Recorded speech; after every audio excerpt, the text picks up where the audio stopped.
Have you ever gotten so close to a goal, yet all of a sudden you decided, no, I'm actually not going to go for this? You, my friend, might be like me, and you are in the club of these self-sabotagers.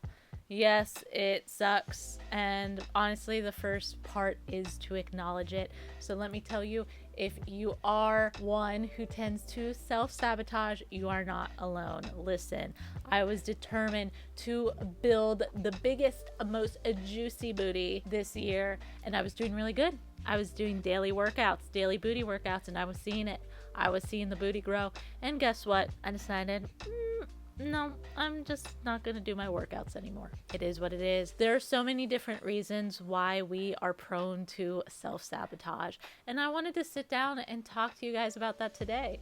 So hello, my name is Danny with a realistic intentionality, and we are digging in to the what, the why, and the how to fix of self-sabotage. So let's go. First off, let's get on the same page of what exactly self-sabotage is. Self-sabotage is any kind of thinking or behavior or action or even inaction that directly opposes what our true intentions or goals are. So we have these intentions and goals set for ourselves, yet we are acting in opposition to them, or we are thinking in opposition, or we're not doing the actions necessary to achieve these intentions and goals. Even though I make intentional living content all about empowering and doing inspired action for our intentions, I too self-sabotage. It is honestly, I think, a symptom of the society that we are in. I think it's just a part of human nature now. And so the sooner that we can address our own self-sabotaging and those actions or thought or behaviors or inaction that are compromising our ability to live the life that we truly want, the sooner that we can start to heal and break the cycle, because it is a self-perpetuating cycle where once we start self-sabotaging, we end up finding ourselves in situations that we should not be in. A big thing with me is I like to try to find the root causes or the core issues that cause these symptoms of self-sabotage, because ultimately I don't think we are born with the instinct to do the opposite of what we want. I don't think that's actually the case. I believe that there's a lot of circumstances that lead us to then get into a pattern of doing that. A big thing that I have talked about previously in another video is self-worth. If you have a low self-worth, or you feel you are undeserving or unworthy of actually achieving what you want or getting what you want or having the kind of life that you want, you're gonna self-sabotage, because you're not gonna feel like you are deserving of it. You're not deserving to do the actions needed. You're not, even if you were to do all the actions, you're not gonna feel right receiving the fruits of the labor. You're not gonna feel right in receiving the success or the recognition or the happy relationship or all the amazing rewards, because you ultimately feel unworthy. And like that can also tie into kind of like this identity crisis where you identify yourself as someone who shouldn't have that thing. I come from a low-income family, I shouldn't be a millionaire. Or like, I come from a dysfunctional family, I shouldn't have a functional relationship or functional family. Or I'm someone who has been lazy or unmotivated most of my life, I shouldn't be someone that has a really good discipline and routine. It's kind of like we get attached to these identities that don't actually align with the things we want, because truly the things we want and we purely want to do or go after, or the things that give us joy, that is more aligned than whatever stories we have told ourselves based off of, it could have been bullies or really unfortunate guardianship or parenting, in your childhood that made you believe that you are unworthy of the things that you want. But truly, you are worthy. You have to get over those identity complexes that make you believe you are not capable of achieving these things, or you are not deserving of these things. You deserve to be happy. You deserve to accomplish your goals. You deserve success. You deserve love. You deserve much fulfillment in this world. Like, you do deserve it. It's an inherent right by being born into this world. You deserve that. And any kind of identity complex, it needs to go. Another way a lot of people self-sabotage is they fear success. People often fear success, and they fear the pressures of success. How much harder is it going to be when I am successful? What am I going to do? I've been chasing this thing, this goal, this achievement my entire life, or up to this point. What am I going to do then? Like, I've based my whole life around this, and they almost fear the accomplishment because they don't know what it's going to be like. Is it going to be too much work? Is it not going to be as fulfilling as they want? Or they can also feel like imposter syndrome, which again ties into the identity and self-worth. You know, people will be so close to succeeding, and all of a sudden they think, I shouldn't be successful like this. I am faking all of this. And it's like, honestly, as humans, I think we're all faking it. We're all faking it. No one was born with an instruction manual of how to be you and achieve the dreams that you have. So it does kind of feel like, oh man, I'm just like playing this by ear. I'm an imposter, but it's not real. Imposter syndrome is not real. Unless you straight up are like catfishing or like committing fraud. But that's a whole different story, right? Then there's also the case of like fearing the failure or rejection, where people will feel like they don't even want to try because if they fail, it's gonna feel so much worse.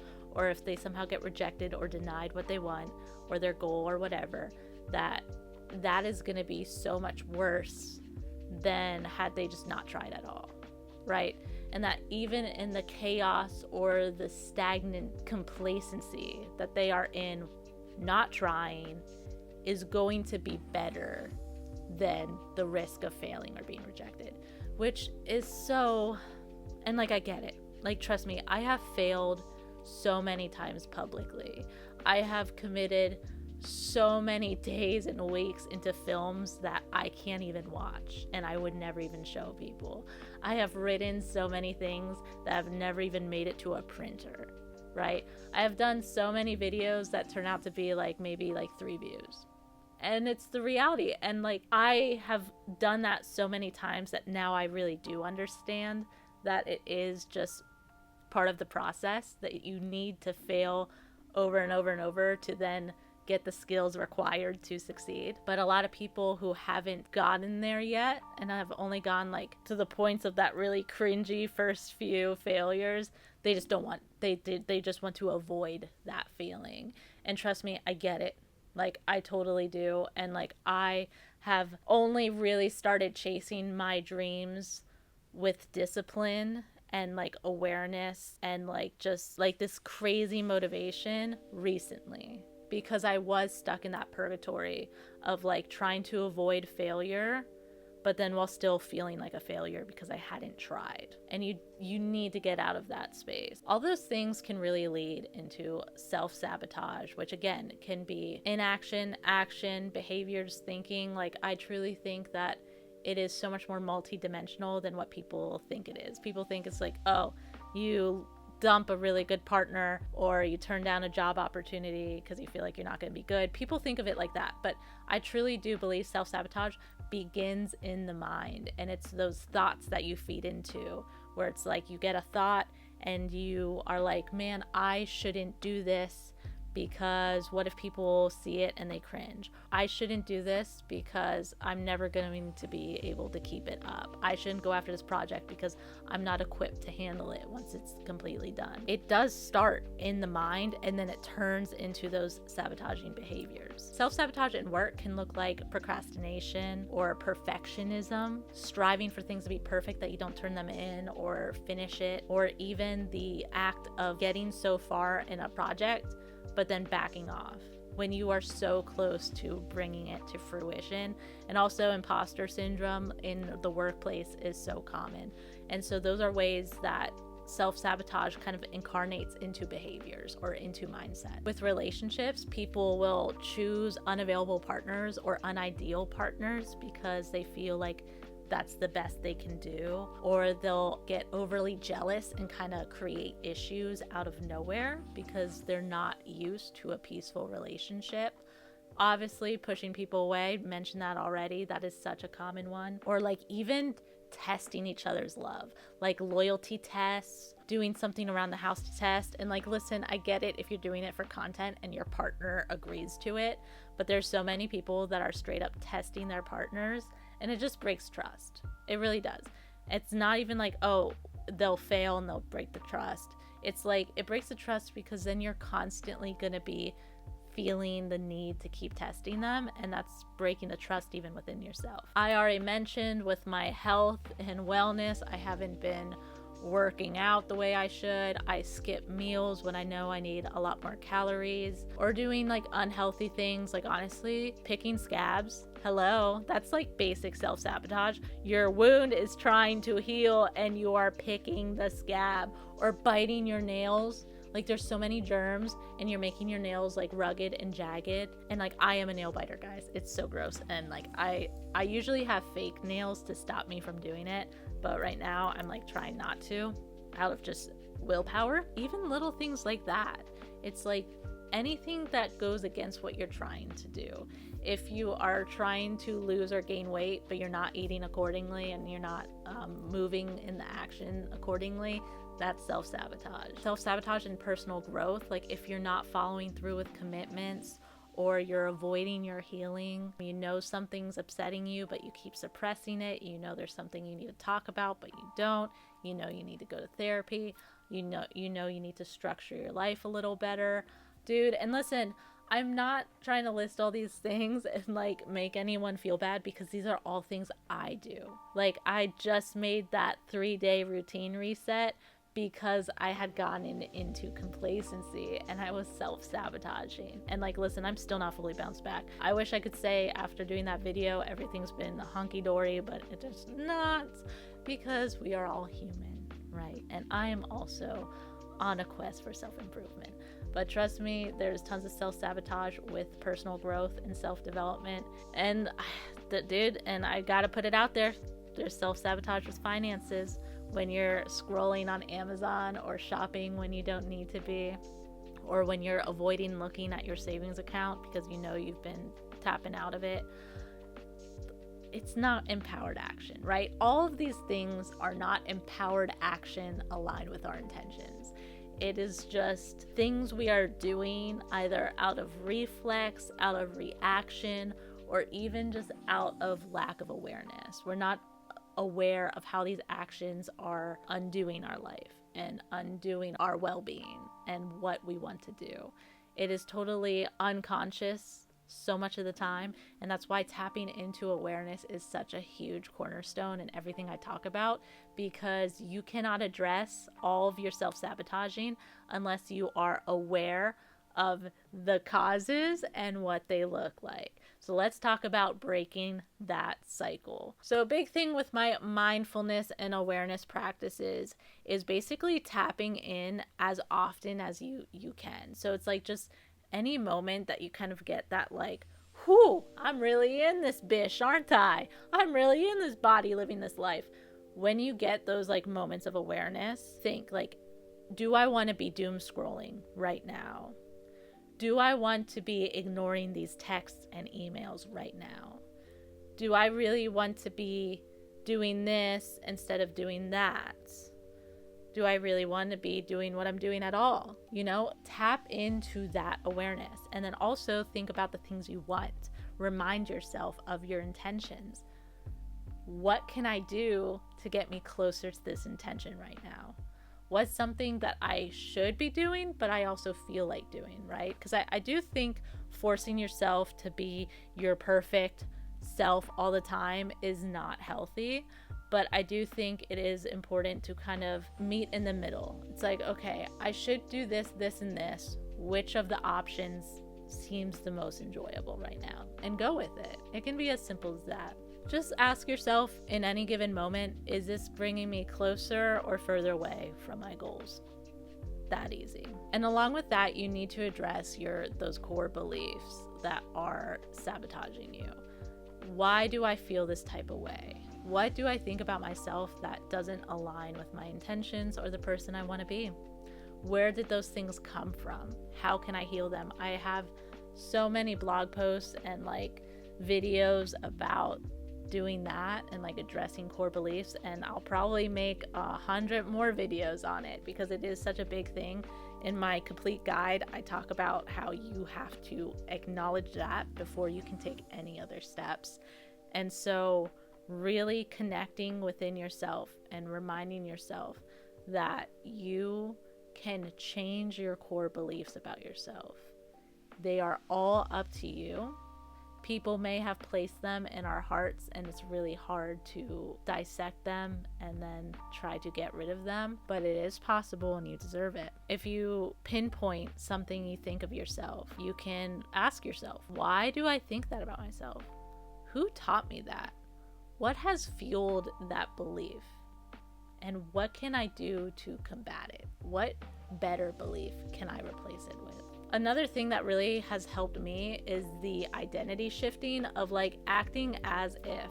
Sometimes I will act as if I'm getting followed by a camera crew all day and I'm showing them what my perfect daily routine is. Just act like you're vlogging and that you're trying to do everything so aesthetic and like to how you want to show yourself into the world, and you're gonna have a really productive day. Okay, like I am so guilty of doing that, but just acting as if, embodying the energy of what you want. You cannot keep it up all the time, but doing it when you need can really be a big boost. I really hope that this is the main takeaway. Get rid of the shame around self-sabotaging and really accept it with curiosity. Look into why you are self-sabotaging with curiousness, and know that you're learning things about yourself that's gonna make your life better. Knowing the ways in which you tend to self-sabotage and how you ask and dissect them and figure them out is going to give you coping mechanisms and solutions to these behaviors that we are naturally gonna ebb and flow with. We are going to get into times and situations where we self-sabotage, but by being aware of it, you'll be able to stop it a little earlier and prevent it from being full apocalyptic destruction in your life, right? Show yourself compassion, really check in with yourself, remind yourself that you are loved, remind yourself that you are worthy of your own compassion and understanding, and that the process of understanding yourself is ultimate self-love. Seriously. And this also ties in to the practice of realistic intentionality. Start small, just add one habit a day, start habit stacking, shift your focus, just try to be as consistent as possible, but that does not need to be perfection, right? Because perfectionism is a form of self-sabotage. Just try your best and celebrate the wins. If you're even watching this still, if you've made it this far into committing against self-sabotage, you are doing so much more than so many people. So good on you. I'm happy you've made it this far, because this is it and you have done so well. You're not broken. You're not messed up. You are not an unworthy, undeserving person because you self-sabotage. You are not. You are just operating in things that don't suit you anymore, and that you are now taking the time to change that about yourself. And that is so incredible. And that is so wonderful. And I'm so happy you've watched this. I'm so happy that you're doing it. And I know that you can do incredible things for yourself. Seriously, you are going to create the most amazing life for yourself, and you are going to work through these behaviors, and I'm so proud of you for doing it. I really am. If you feel inclined, please comment and let me know what self-sabotaging pattern that you are trying to break. I'm trying to get out of complacency and procrastination, perfectionism, hardcore. I actually have been writing a book, and I put it down for like a week and a half, which is a lot longer than I want to, because I wrote a chapter and I wasn't happy with how I wrote it, and I just didn't feel like going back and editing it. But yesterday I went back and edited it, and I am now feeling so motivated to keep writing. So that is what I'm working on, along with my booty workouts and, eating more calories, getting out in nature more, making more videos with you guys, because I love you guys so much. And this is my calling, and it's just hard to juggle, but I am working on my own self-sabotaging, and I would love to hear about your journey as well. So again, my name is Danny with Realistic Intentionality. Please like and subscribe if you've watched it this far, because this is my kind of content. So if you like this, you'll probably like my other stuff, hopefully. And if not, it's cool. Whatever, you know? It is what it is. But you are amazing. You are spectacular. You are creative. You are insightful. And you are deserving and worthy of breaking the cycles of self-sabotage so that you can create the life you exist for. Thank you so much for watching, and thank you for being here. Bye.